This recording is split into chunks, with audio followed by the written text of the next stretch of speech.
I have filmed this intro before.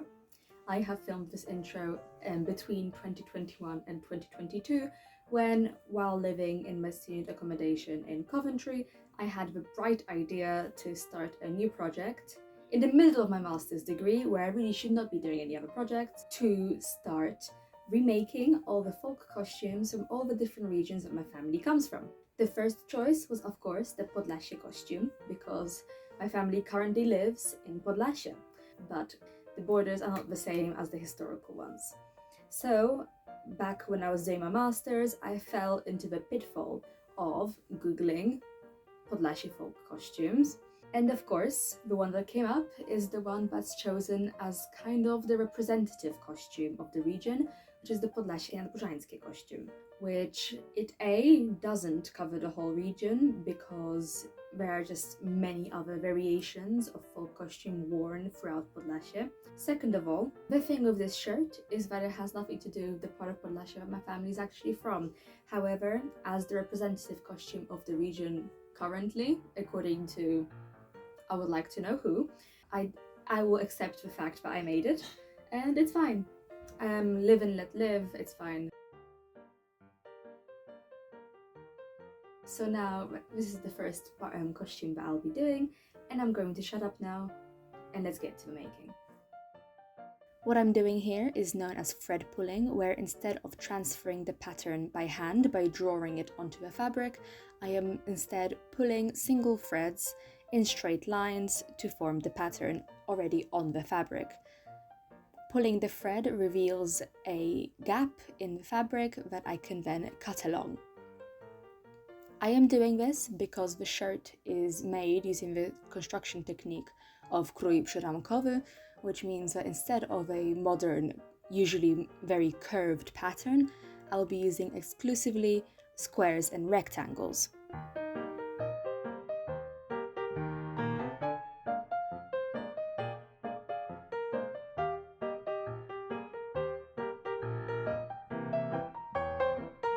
Okay, there is the pulled thread that runs all the way down the fabric. So my reasoning behind pulling the threads before starting the embroidery, and instead of cutting the pieces out, is that the embroidery was technically meant to be woven into the fabric itself, but as I mentioned, I can't weave. So I'm focusing instead on cross-stitch embroidery, but to keep the spirit of fabric pre-embroidered, I'm going to embroider it before cutting it up. The embroidery technique I used to make this shirt is the cross-stitch embroidery, which, looking back on it, is a mistake. The Podlasie Nadbużańskie folk costume utilizes perebory-style embroidery, which is a type specific to this region where it is woven into the fabric rather than embroidered on, so the fabric should have already had the patterns woven into them.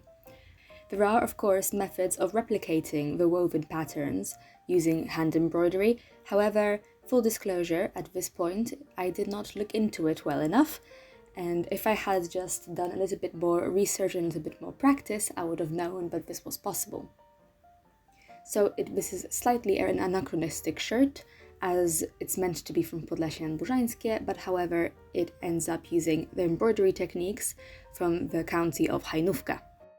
The embroidery patterns that I selected for this shirt come from a book published by the museum in Bielsk Podlaski, based on existent pieces of embroidered ceremonial towels and shirts from, the Hajnówka region and surrounding areas. The components of the shirt that will feature embroidery are the cuffs, the collar, the sleeves, specifically just above the wrist, and the shoulder pieces.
It has been literal weeks, months, and years, but I finally finished the embroidery.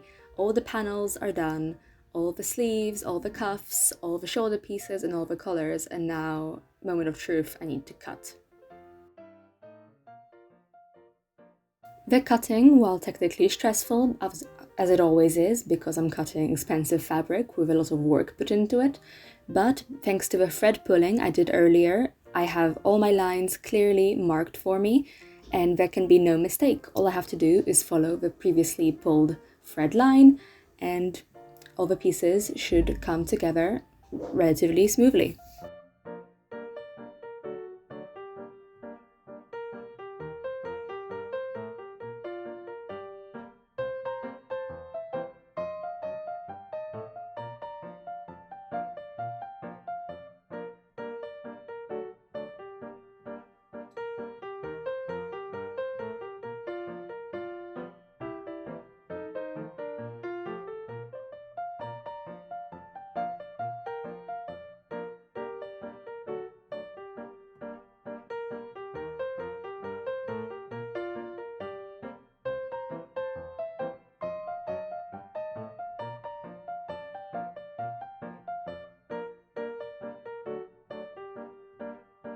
Linen, while being a lovely fabric, just in general, is an absolute nightmare when it comes to creasing. So of course, even just the process of me cutting out the pieces led to there being a absolutely monstrous amount of creases left in the fabric, which I do have to now completely iron out.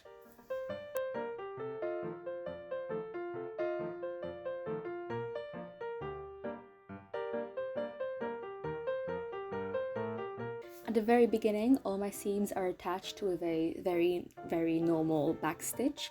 I use the back stitch rather than a running stitch, specifically for the strength. I will not use a sewing machine for this project, as I am planning to make this anachronistic shirt as accurate as I possibly can make it with the level of anachronism I already allowed myself. And that includes, for example, not using a sewing machine.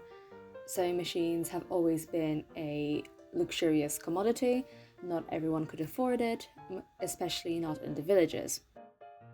I think that it's very likely that shirts like this throughout history were mostly made absolutely by hand, and that is what I'm doing.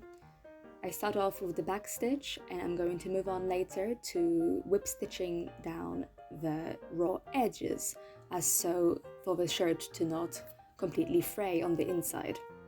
The seam edges will be turned down and whip stitched to the fabric.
The two shoulder pieces, the back piece and the front piece, are gathered to the same length as the collar piece and will be attached that way.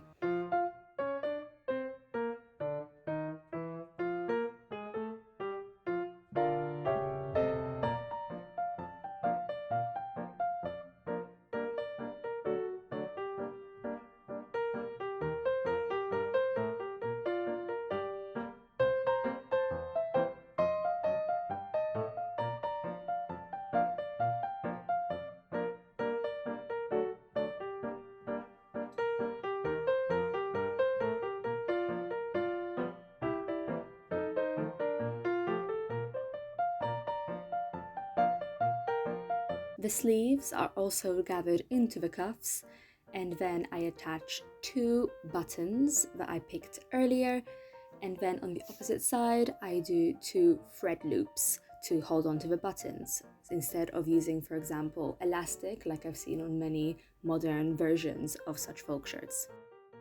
The button and thread loop combination will be repeated also on the collar to hold the shirt closed at the neck.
Lastly, the shirt is hemmed, so I cut the edge of the shirt to length, where the front is slightly shorter than the back. Then, of course, I roll up the hem and whip stitch it down to the fabric to avoid any frayed edges from showing.